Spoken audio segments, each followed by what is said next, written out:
Wednesday might be a dark show in itself, but that's nothing compared to the dark secrets that went into making it, and this compilation is a wild one you can't skip. It's obvious that only Tim Burton is capable of making Wednesday as great as it is, based on his special dark style of filmmaking. The Addams family's gothic world has always been perfect Tim territory, but most people don't know that Wednesday marks his third shot at bringing this beloved, creepy family to life. Tim's journey with the Addams family goes way back. In 1991, he was the top choice to direct the Addams Family movie, but he had to pass because he was deep into Batman Returns at the time. But then, almost 2 decades later, Tim got another chance. This time, he signed on to co-produce and co-write a stop-motion animated Addams Family film. The idea sounded incredible on paper, but unfortunately, that project never progressed beyond pre-production. Eventually, the perfect opportunity presented itself the third time. When Netflix came calling with Wednesday, Tim finally found his ideal entry point into the Addams universe. When Tim finally got his hands on Wednesday, every detail mattered, especially how the main character would look. The show's costume designer, Colleen Atwood, knew Wednesday's iconic school uniform couldn't be pulled off a rack somewhere. She said, "I wanted a gray and black stripe, but I didn't really like how they looked in the world. Standard striped fabric wasn't going to bring out Tim's vision for Wednesday. So, the wardrobe department took an incredibly hands-on approach to paint every stripe on Wednesday's uniform. The process was a lot. First, they drew each stripe by hand, then carefully painted it onto the fabric. After that, they used silk screening techniques to get the final result. All this work later paid off with a much softer, more organic look that felt authentic on screen. This obsessive attention to costume design extended far beyond Wednesday herself. Principal Weems absolutely dominated every scene she appeared in right from the first season, and there's a fascinating reason why her wardrobe felt so captivating and why her appearance in season 2 feels like a fashion runway. From day one, Colleen Atwood drew inspiration from classic Hitchcock films for Weems's look, and she explained how saying, "I bought a vintage poster of Tippi Hedren in The Birds. I showed Gwendolyn Christie a picture of it. I said, 'This is who I think you are,' and she was like, 'I love it.'" That Hitchcock influence explains everything about Weems's sophisticated, slightly unsettling presence. Like Tippi Hedren's characters, Weems carried herself with an elegant composure that hinted at deeper complexities. And with that, every tailored suit and perfectly styled hair reinforced this vision of the character. Colleen understood something crucial about the character, calling her her own kind of misfit in a totally different way. While Wednesday rebels openly, Weems channels her outsider nature through impeccable style and controlled authority. This costume philosophy turned every Weems scene into a statement, especially when she didn't have to speak too much in season 2. Taking a quick diversion from the crazy secrets behind the show's costumes, there was a bit of controversy on set regarding the casting of Lurch, despite the most publicized controversy being the firing of Percy Hines White from the show. Most fans missed one of the significant changes made in season 2, as Lurch looked totally different from how he was in the first season. George Bursea, who towered over everyone as the iconic butler in season 1, quietly exited between seasons, citing personal reasons for leaving the show. However, Juna Suotamo took over for season 2 with the actor's height at 6 feet 11 inches, making the original Lurch's 6 feet 3 inches seem almost normal. But the real story behind this recast is a wild detail. Although the original actor kept this detail private, rumors began circulating that George attempted to negotiate his salary from around $50,000 per episode to a huge $300,000 per episode. On top of that, he allegedly had significant creative differences with the production team about how Lurch should be portrayed. When his demands weren't met, he reportedly threatened to walk. Interestingly, Tim and the producers decided to move on rather than give in to his needs. While the other cast members were faced with casting drama, Emma Myers was quietly preparing for one of the show's most physically demanding transformations. In season 2, Emma turned out to be an alpha wolf, and it took a lot of mental and physical work to get there. To truly understand her character, Enid Sinclair's werewolf nature, Emma didn't just read scripts and practice lines, she actually attended what she calls werewolf boot camp. And yes, that's exactly as intense as it sounds. Emma recalled her experience at this boot camp. Me and a couple other guys crawling around on the floor growling at each other, that was weird. I'll never forget that. The training involved getting down on all fours and channeling actual wolf behaviors, which meant abandoning any sense of human dignity. The boot camp paid off eventually when Enid finally wolfed out on screen,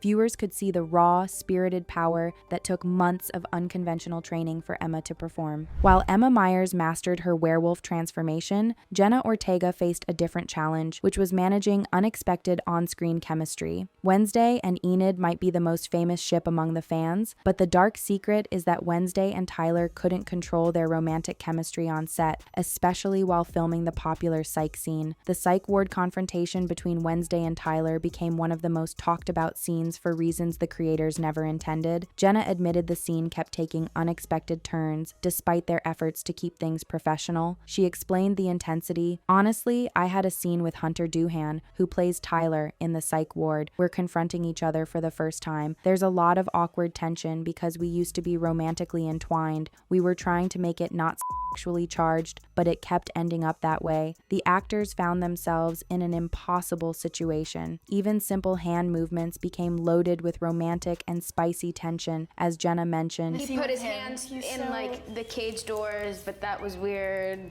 Everything about it was just a real challenge. Hunter and I can't help it. This uncontrollable chemistry created magic and chaos during filming, but nothing compared to the controversy surrounding the show's most iconic moment involving Wednesday's viral dance scene. What fans didn't know while watching Jenna Ortega's moves was that she was battling COVID-19 during filming. The revelation sent shockwaves through the entertainment industry and sparked serious questions about on-set safety protocols. And because she was under suspicion for having COVID, they were giving her medicine between takes while waiting for the positive result, which is a decision that put the entire cast and crew at risk. The timing couldn't have been worse or more ironic. The dance that would launch 1,000 TikTok recreations and become Wednesday's defining cultural moment was filmed while the cast was recovering from illness. Once her COVID-19 test officially returned positive, MGM finally removed her from the set, but the damage was already done. The controversy highlighted a darker side of Hollywood's demanding production schedules, where the show must go on regardless of health concerns. We saw more of the Addams family this season, and Fred Armisen, who plays Uncle Fester, reprised his incredible role in season 2. However, not many people know the extent of his devotion to the role. Fred takes an entirely different approach for his character, instead of relying on bald caps and quick hacks. He shaved off all his hair for Uncle Fester, which is a small detail that makes a significant difference on camera, as there's no fake hairline to worry about, and the cap does not shift during takes. But the transformation goes way deeper than just losing his hair. The makeup team applied special prosthetics to reshape his eyebrows, giving him that distinctly unsettling Fester look. Then they added the pallor to coat his entire body to achieve that signature ghostly pale complexion essential to the character. This level of commitment shows why Wednesday works so well. When actors are willing to completely transform themselves physically, it creates an authenticity that audiences can feel, even if they can't quite focus on why everything looks so perfectly creepy. While Fred was busy perfecting his Uncle Fester transformation, another legendary actor stepped into Nevermore Academy with a fascinating reference. Steve Buscemi's story might be over, but he was actually a special character who should have reminded fans of a famous person in history when he came on screen. Steve joined the cast as Principal Barry Dort, taking over as the new head of Nevermore Academy. But here's what most viewers probably missed. His entire character design pays homage to Edgar Allan Poe, the master of Gothic horror. The costume department created subtle nods to the legendary poet throughout Steve's appearance. His Gothic fashion choices, the way he carries himself, and even the small details in his office setup all connect back to Poe's dark literary legacy. This wasn't just a random casting either. Steve's naturally intense screen presence and those piercing eyes make him perfect for channeling Poe's brooding energy, and the tribute adds another layer of literary depth to Wednesday's already rich world of references and homages. However, one of the most impressive behind-the-scenes achievements was something fans didn't even notice: the complete change of filming location. Wednesday completely switched countries between seasons without a significant change. Season 1 was filmed entirely in Romania, while Season 2 moved production to Ireland. Yet, Nevermore Academy looked precisely the same. This was possible because they had to find Irish locations that perfectly matched the Romanian settings and dress them identically to maintain continuity. Every set and stage design also had to match the show's dark scenery, and the fact that fans never questioned the transition shows incredible attention attention to detail. Moving an entire production to a different country while maintaining visual consistency is like performing magic, which is everything Wednesday stands for.